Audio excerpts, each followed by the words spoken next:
All right, guys. So let's go over how to actually analyze products, wholesale products at least on Amazon, and how to start finding your first wholesale accounts and make it very painless and simple. So the first thing we're going to do is look at some quick scanning filters that I'm looking for. And this is all you really need to know. So when you're quickly going through a list of products on Amazon, and I source from Amazon, and I'll show you exactly how I do that once we go through the criteria here. Um, the first thing I'm looking for is that Amazon is not currently a seller, or has not been for a while. The reason is I don't really care to compete with Amazon. You may feel differently about that, and that's totally your choice. But for people getting started, just avoid it. There's so many great products and profitable products on Amazon that you don't have to compete with Amazon and make it harder than it should be. So number two, I'm looking for at least 3 FBA sellers. The reason for that is when you get below that, you start looking at a lot of private label products that you, of course, are not going to get because they're private label. And you just don't want to waste your time analyzing and looking further into those products. So 3 or 4 minimally is fantastic.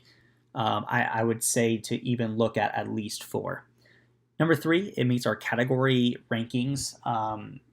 Obviously, a rank within category of toys is completely different than home and kitchen. So if you don't know that off the top of your head, and you probably don't, that's okay. Default for below 50,000 regardless of the rank, because we're going to second filter it again once we look a little bit closer in on that product. And number 4, the price of the product, so the buy box, is at least $20, preferably more, but minimally $20. The reason for that is you can have the best ROI on a product, but you're talking a few bucks. And for me personally, I'm only going to purchase wholesale inventory that makes me $3 to $4 in profit per unit, regardless of the return or margin. Again, all of this is quite subjective, but this is what I found works very well. It mitigates a lot of risk and really protects you on making smart buying decisions with wholesale. So once a product, while we're quickly scanning, catches our eye and meets these 4 criteria, we're going to click on that product listing and look a bit further in. And we're looking for a few other things. So 3 more things. One, I'm going to be looking at the Keepa chart, and I'll kind of break down Keepa and all the plugins that I use. There's only a few.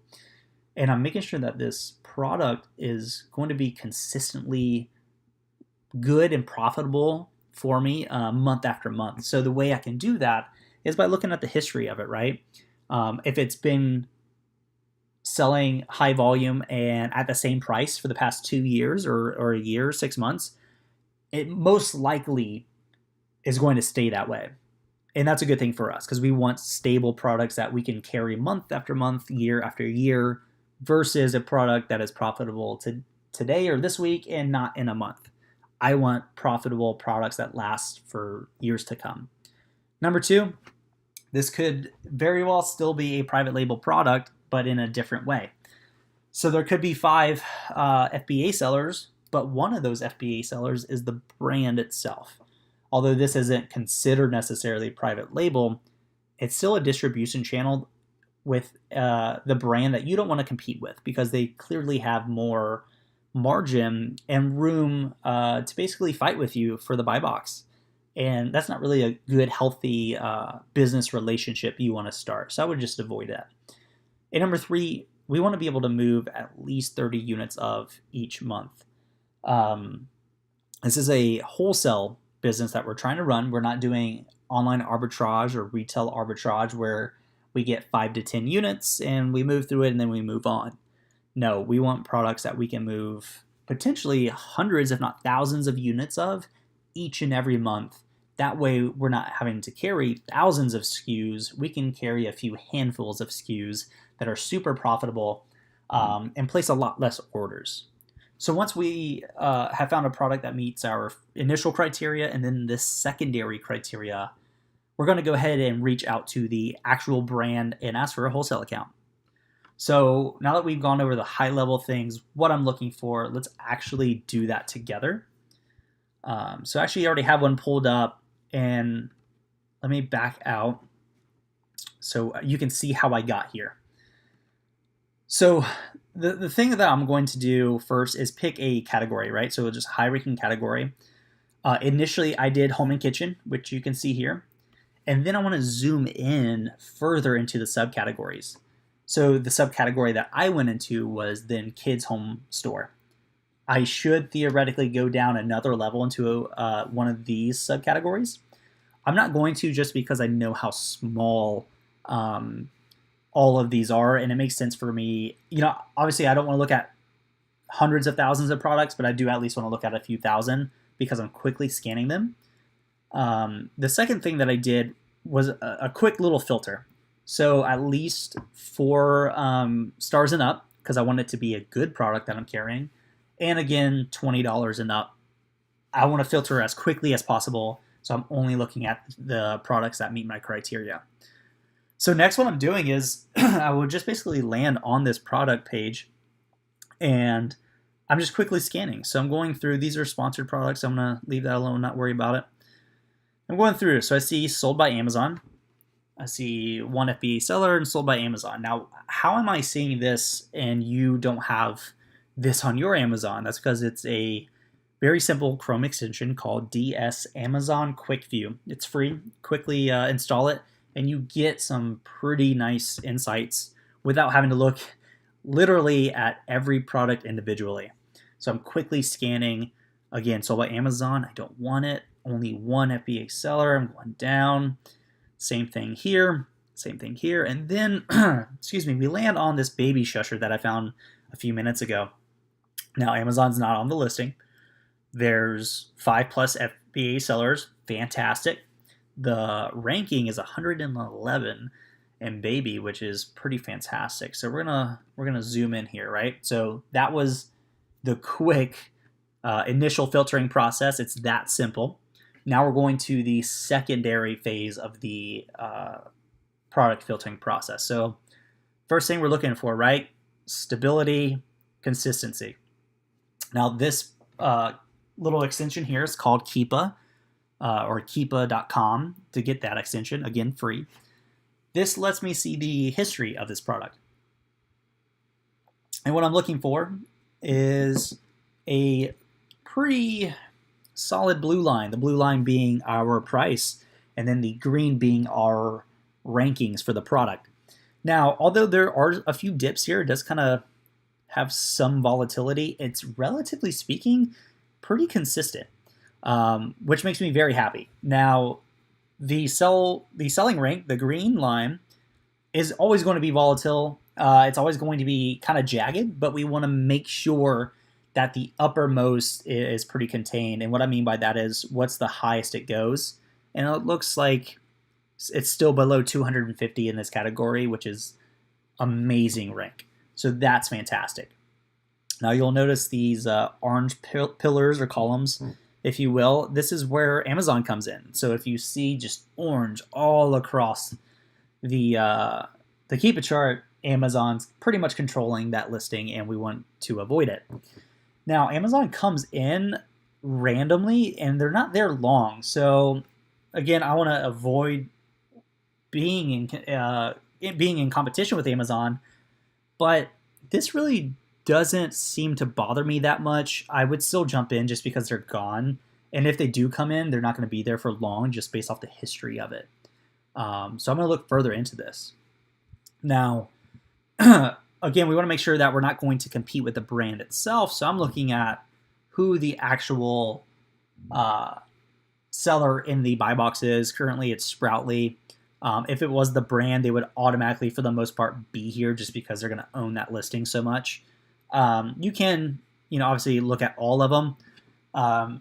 From what I found, they're typically already there. So it's a quick little thing to do.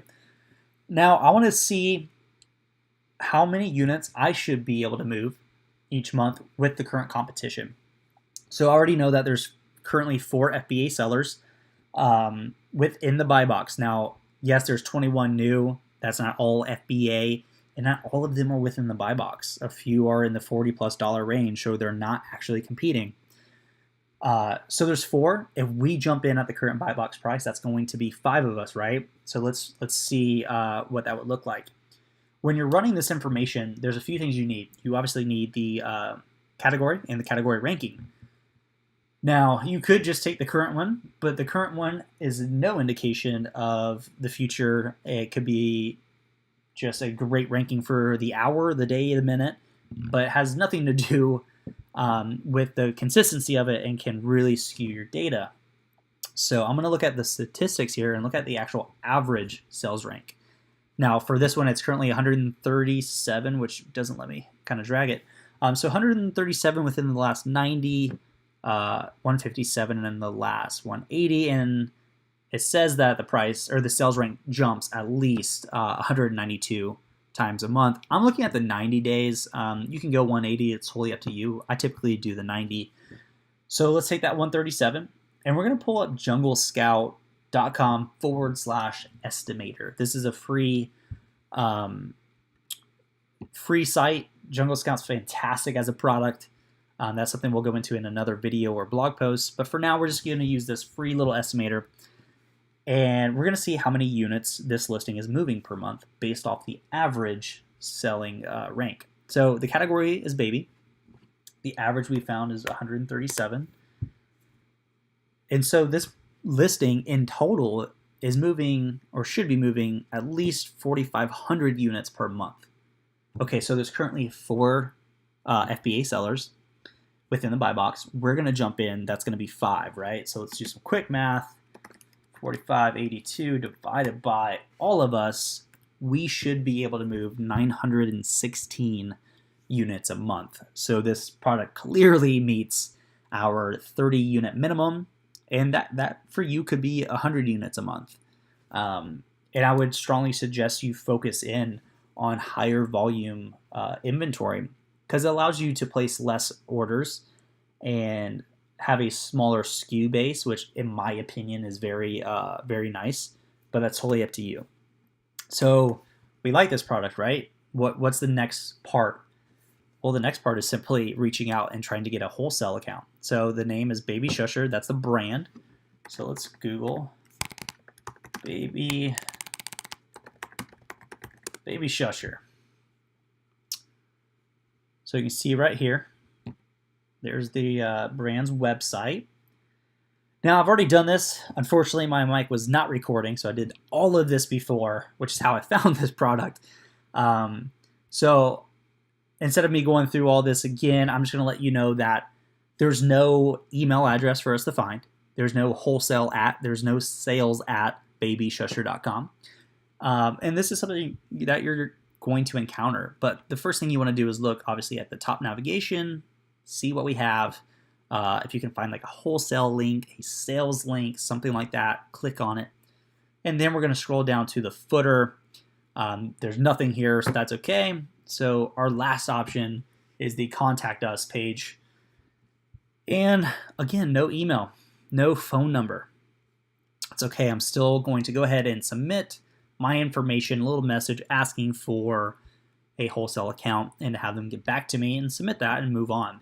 Now, if there is a phone number, regardless of if it's a sales department, customer service department, we want to go ahead and give them a call and ask for it over the phone. Now, your conversion rate for being approved with a wholesale account with a brand is much higher over the phone than via email. They get emails every day, all day. You have to stand out, and the simplest way to do that is by simply giving them a call. So from here on out, default to making phone calls to suppliers. I promise you it's not scary. It's super simple, just like having a conversation with a friend. And that's it. That's as complicated as wholesale sourcing on Amazon gets. We start with some simple criteria. Right here, I'm going to pull it up one more time and go over it. We're not competing with Amazon. We're making sure it's not a private label. It's going to move a lot of inventory, especially for us. each month, and the price is high enough where we can make enough profit each month. It's consistent. It's not something that we're going to have to consistently manage as a product. We want to be able to throw up the product into our inventory on Amazon, have it sell through, and not take up any more of our time. The key with succeeding with Amazon from a wholesale perspective is you want to front load all the work to get a profitable new wholesale account. And once you have that and you are placing orders, you want to dramatically cut back on the time it takes per SKU.